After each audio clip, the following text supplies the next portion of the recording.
আয়াতুল কুরসি 1 নাম্বার কোরআনের সবচেয়ে মর্যাদাপূর্ণ আয়াত। আবু দাউদ শরীফ হাদিস নাম্বার 1460 নাম্বার হাদিস। এই হাদিসের বর্ণনাকারী উবাই ইবনে কাব রাদিয়াল্লাহু তাআলা আনহু। এই হাদিসের মধ্যে আসছে আন উবাই ইবনে কাব রাদিয়াল্লাহু তাআলা আনহু قال قال رسول الله صلى الله عليه وسلم।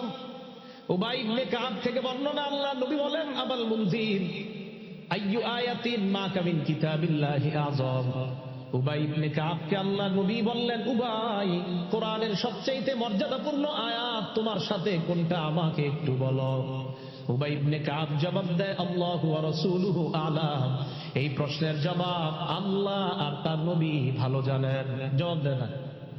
আবার আল্লাহ নবী বললেন, আবাল মুনজির আইয়ু আয়াতিন মা কামিন কিতাবিল্লাহি আযম। হে উবাই, বলো তোমার সাথে কোরআনের সবচেয়ে মর্যাদাপূর্ণ আয়াত কোনটা? হযরত উবাই এবার চিন্তা করলেন, প্রথমবার তো বললাম আল্লাহ আল্লাহর নবী ভালো জানেন। এরপরেও যখন আল্লাহর নবী আমাকে প্রশ্ন করলেন, আমি গবেষণা করে একটা জবাব দিয়ে দেই। ওস্তাদ ছাত্রদের প্রশ্ন করছে, প্রথমবার করার পর বলছে আল্লাহ ভালো জানে, রাসূল ভালো জানে। আবার প্রশ্ন করছে, উবাই বলো কোনটা? হযরত উবাই চিন্তা ভাবনা করে বললেন, আল্লাহু লা ইলাহা ইল্লা হুয়াল হাইয়ুল কাইয়্যুম। ইয়া রাসূলুল্লাহ, আমার কাছে মনে হয় আয়াতুল কুরসি হলো কোরআনের সবচেয়ে মর্যাদাপূর্ণ আয়াত। আয়াতুল কুরসি এটাই কোরআনের সবচেয়ে মর্যাদাপূর্ণ আয়াত বলে মনে হয়। এবার নবীজি দেখেন কি করছে। উবাই ইবনে কাব বলেন, আল্লাহ নবী যখন আমার মুখে শুনলেন আয়াতুল কুরসি কোরআনের সবচেয়ে মর্যাদাপূর্ণ আয়াত, আমি যখন বললাম, দরবা ফি সদরি, আল্লাহ নবী আমার বুকে এইভাবে মৃদু আঘাত করলেন।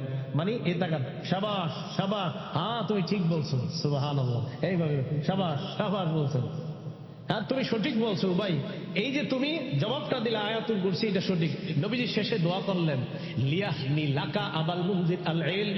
উবাই, তোমার ইলম যেন তোমার জন্য আনন্দের কারণ হয়ে যায়। তোমার বিদ্যা এটা যেন তোমার জন্য আনন্দের কারণ হয়। উবাই, তোমার যে জ্ঞান আমি দেখলাম, মাশাআল্লাহ, তুমি গবেষণা করে বলে দিয়েছো আয়াতুল কুরসি, শাবাশ, তোমার জবাব ঠিক আছে, সুবহানাল্লাহ।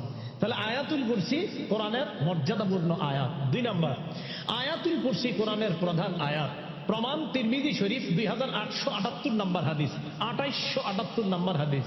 عن أبي هريرة رضي الله تعالى عنه قال قال رسول الله صلى الله عليه وسلم। আবু হুরায়রা রাদিয়াল্লাহু তাআলা আনহুর বর্ণনা, আল্লাহ নবী বলেন, লিকুল্লি শাইইন সানাম। প্রত্যেকটা জিনিসের একটা সর্বোচ্চ চূড়া, চূড়া চূড়া চূড়া বুঝেন তো, একদম উপরে সর্বোচ্চ চূড়া। ওয়া সানামুল কোরআন সূরাতুল বাকারা, কোরআনের সর্বোচ্চ চূড়ার নাম হলো সূরা বাকারা। কোরআনের সর্বোচ্চ সূরার নাম না, কিন্তু কোরআনের সর্বোচ্চ চূড়ার নাম সূরা বাকারা। এটা ঠিক, সবচেয়ে বেশি আয়াত সংখ্যাও সূরা বাকারাতে।